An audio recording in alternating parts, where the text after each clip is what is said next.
Hello বন্ধুরা, welcome to my channel. অনেক দিন ভিডিও আপলোড করা হয়নি, তবে এই পরপর 2 সপ্তাহে 2টো ভিডিও নিয়ে আসতে পেরেছি। যখনই সময় পাই ভিডিও নিয়ে আসি। হোপফুলি আপনারা আমাকে সাপোর্ট করবেন এবং করতে থাকবেন। তো আজকে যে রান্নাটা করব সেটা হলো একদম সিম্পল একটা রেসিপি। সেটা হলো ফুলকপি, এবং খুব সাধারণভাবে ফুলকপির তরকারি আমি কিভাবে রান্না করি সেটাই আজকে দেখাবো। দেখবেন খুব মিনিমাম মশলা ইউজ করে আমি কিভাবে এই রান্নাটা করছি, কিন্তু গরম গরম খেতে এত ভালো লাগে। আপনারা অনেকেই হয়তো এরকমভাবে করেন। কমেন্ট সেকশনে জানাবেন কাদের ভালো লাগলো আর কারা ঠিক এইভাবেই রান্না করেন। তাহলে আর দেরি না করে চলে যাচ্ছি রান্নাঘরে, বানিয়ে ফেলছি আমার প্রিয় ফুলকপির তরকারি। আর সঙ্গে থাকবেন, আমার চ্যানেলটাকে সাপোর্ট করবেন, অনেক অনেক করে শেয়ার করবেন, আর এইভাবেই বন্ধুত্ব বাড়তে থাকবে। শীতকালে যে সবজিটা খেতে আমার সবথেকে ভালো লাগে সেটা হলো ওই ফুলকপি। তো আজকে আমি ফুলকপি রান্না করছি। এ তো সবাই রান্না করে, কিন্তু ভিডিওটা করছি, আশা করি আপনাদের ভালো লাগবে। আমি প্রথমে ফোড়নটা দিয়ে দিলাম। আর বেশি একটা, এই রান্না তো সকলেরই জানা, সেই জন্য প্রত্যেকটা স্টেপে আর কিছু বলছি না, আপনারা দেখলেই বুঝতে পারছেন। এটা আদাটাকে ভালো করে গ্রেট করে নিয়েছিলাম।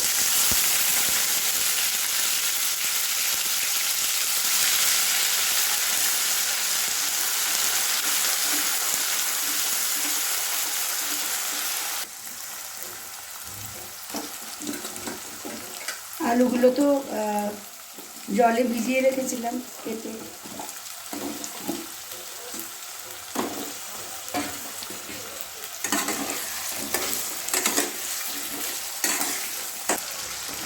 টমেটো দিয়ে দিলাম।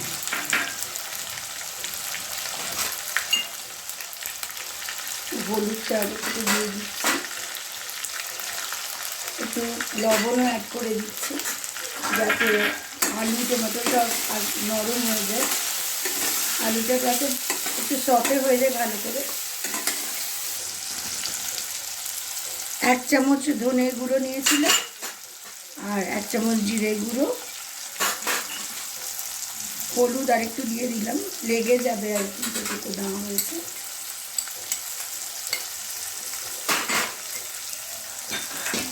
আর কাঁচা লঙ্কা দিলে টেস্টটা বেশি ভালো হয়, শুকনো লঙ্কা দিচ্ছি না। তো এইগুলো পরে দেবো। আর ফুলকপিগুলো একটু বড় বড় করে কেটে নিয়েছি।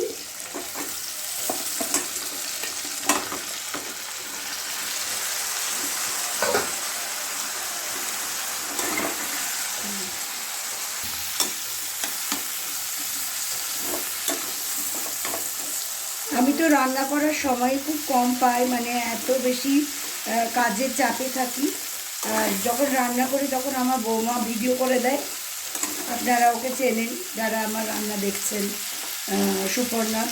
ও অনেক, আজকেও যেমন কেটে কুটে সব গুছিয়ে দিয়েছে, ভিডিও করে দিচ্ছে, কিন্তু তাও এতই সময়ের অভাব যে আমি বেশি ভিডিও দিতে পারি না।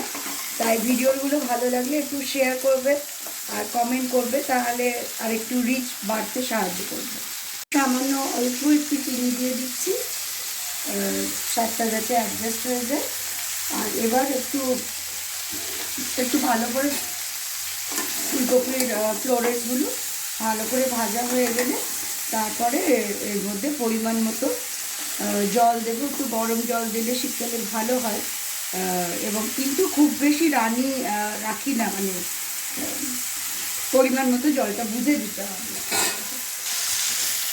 ধোঁয়া উঠতে দেখতে পাচ্ছেন বলে গরম জল দিয়ে দিচ্ছি।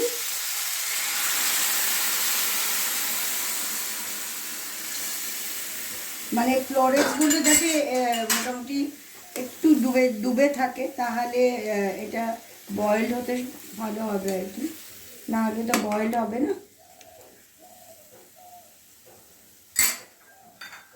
আর ফ্রেশ করিয়েন্ডার লিভস, ধনে পাতা দিয়ে দিলাম।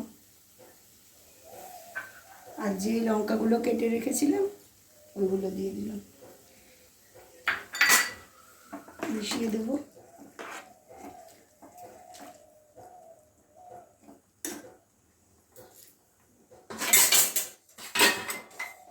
এবার এটা এই অবস্থায় রান্না হবে, 15 মিনিটের মধ্যে রেডি হয়ে যাবে।